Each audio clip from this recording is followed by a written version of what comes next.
Let me move on to interpretation. There are many singers who sing, let's say, 6, 8, 10, 12 arias on an LP or 14, 18, 20 on a CD. And when you are through with it, you don't remember a single phrase or a single aria that why was this better, more distinguished, more remarkable, more unique, more individualistic than any of the other. Recondita Armonia sounds like Che Gelida Manina and whatever. You cannot really tell anymore what the singer sang. Let's take another example, Beniamino Gigli. He has several recordings where even if you would hear it 3 doors down in a large apartment beyond actually being able to filter clearly the sound, you can tell that it is his interpretation of that aria. And Gigli was an artist enough that when he would sing the same aria as an encore because the audience demanded it, let's say, 2 or 3 times, he would not sing it the same way. There is a recording from 1951 from Rio de Janeiro where the audience demanded him to encore La Donna è Mobile. It is like 2 completely different interpretations, both equally valid. But he did not want to carbon copy himself. Now again, I can name modern singers. Let's not name whom I could name from the last 25, 30 years, who would sing the same aria from locale to locale, from concert to concert, exactly the same way. And the same artist, I have a tape of a concert where the artist encored the same piece. If you listen to it in any sequence, you cannot tell which is which. So these are those vocal technicians, vocal tradesmen, who master their art enough to go in front of a public. They are good enough or even great enough to deliver the goods. But the artistry is not compelling them to give an interpretation to that piece of music that will be not the carbon copy of what they have learned by rote before. I would like to bring in a singer whom nobody would know and nobody would remember outside of Hungary. His name was George Losonci. Artistically, he was, without any doubt, my favorite singer in my experience. And I have seen him in many roles many times, but I would like to bring up one favorite of mine and one favorite interpretation of his that I liked so much, Mephisto in Faust. I saw him do it 14 times in the span of 6 years. I can absolutely, unconditionally, without any reservation, say that other than the blocking on stage, not 2 of his Mephistos were identical. Because he would deliver the role as he felt that night, as he felt this conductor going a little faster or slower with the rondo or with the serenade. His laugh would change from serenade to serenade. The ending of Le Vaudor would change. It was an uncanny exhibition of how a creative artist would create a role, so much so that you felt that this Mephisto is practically improvising. He is doing it extemporaneously. This was never rehearsed before. This is what he's doing.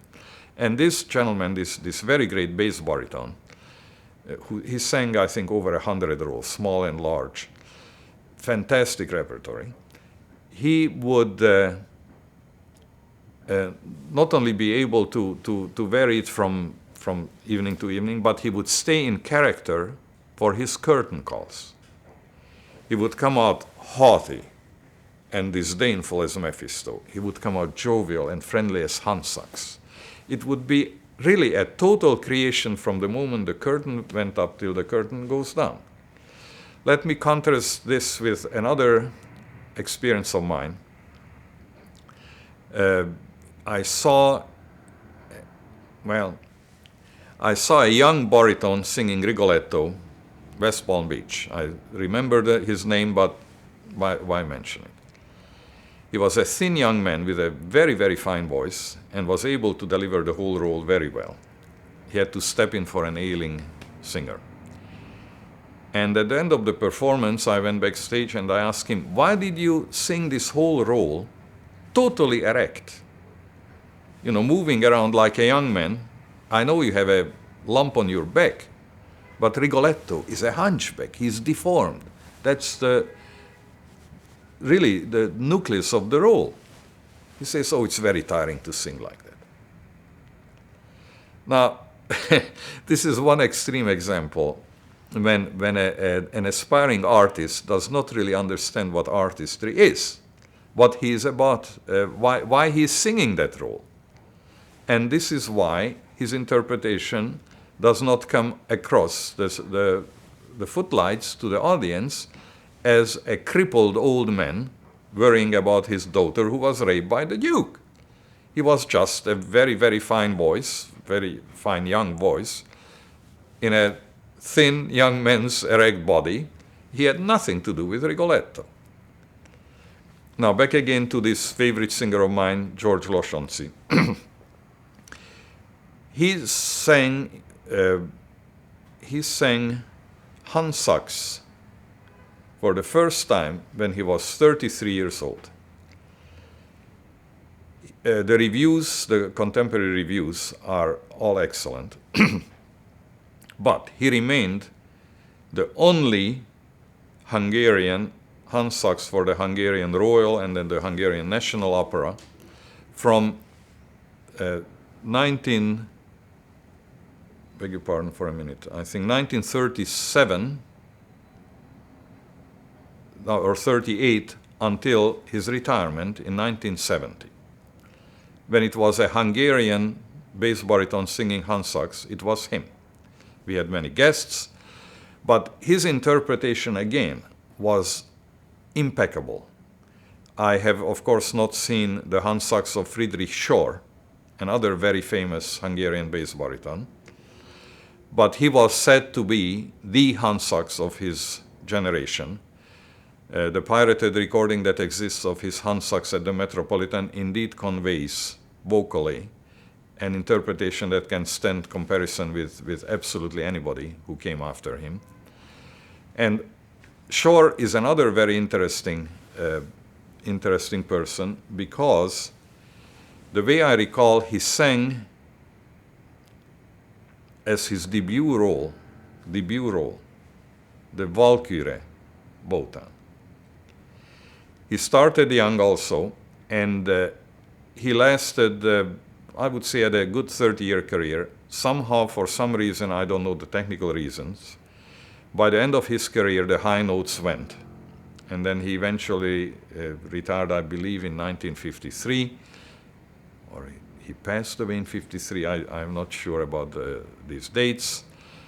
However, he had a very, very fine long career. Why? Because he knew how to choose his roles.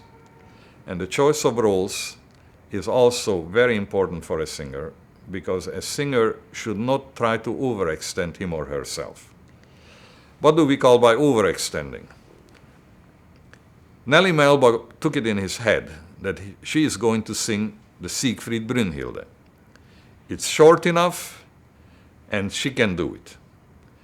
So indeed, she did sing one performance of Brünnhilde, and I cannot give you with any degree of accuracy or proof if this is true, but supposedly for months afterwards, she just would not sing, and she would never touch the role again. Of course, that was not her strong point to sing such heavy roles.